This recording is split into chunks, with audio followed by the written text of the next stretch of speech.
பாக்கியலட்சுமி வாழ்க்கையிலே இப்போ தான் முதல் தடவையாக வந்து கரெக்டான ஒரு முடிவை ஸ்ட்ராங்காக எடுத்து தன்னுடைய மாமியார், தன்னுடைய பிள்ளைங்க யார் சொன்னாலும் சரி கேட்க மாட்டேன்னு முடிவு பண்ணியிருக்காங்க. இதுக்கு முன்னாடி வந்து அந்த விவாகரத்து விஷயத்தில் அவங்க முடிவு எடுத்திருந்தாலும் கூட, அப்போ கூட இந்த அளவுக்கு அவங்க ஸ்ட்ராங்காக இல்லை. இந்த அளவுக்கு மோசமாக தன்னை பழி வாங்குறதுக்காக உலகத்தில் யாருக்கு என்ன ஆனாலும் பரவாயில்லன்னு நினச்சி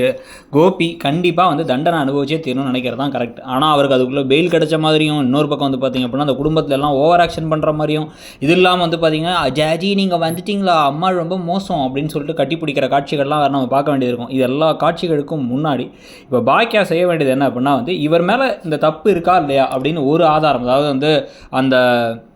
ஷெஃப் சொன்னதை தவிர வேறு எதுவும் ஆதாரம் இல்லாத நிலையில் இப்போ கரெக்டாக வந்து இவங்க ஏற்கனவே ஒரு ஃபோன் பண்ணார்ல, ஃபோன் பண்ணி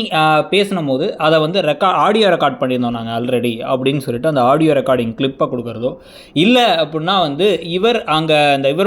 இவங்களோட இந்த கோபியுடைய கிச்சனுக்கு போயிட்டு அங்கே இவங்க எல்லாரும் சேர்ந்து பேசிகிட்டு இருந்த மாதிரி எடுத்த சிசிடிவி ஃபுட்டேஜை கொடுக்குறதோ, இந்த மாதிரி ஏதாச்சும் ஒரு ஆதாரத்தை கொடுத்து இவருக்கு எப்படி நீங்கள் பெயில் கொடுக்கலாம், வெளில வந்தால் இருக்க ஆதாரத்தெல்லாம் கலைச்சி அந்த ஆளுக்கு பணம் கொடுத்து ஏமாற்றிடுவார் அப்படின்னு சொல்லிட்டு திருப்பி வந்து ஒரு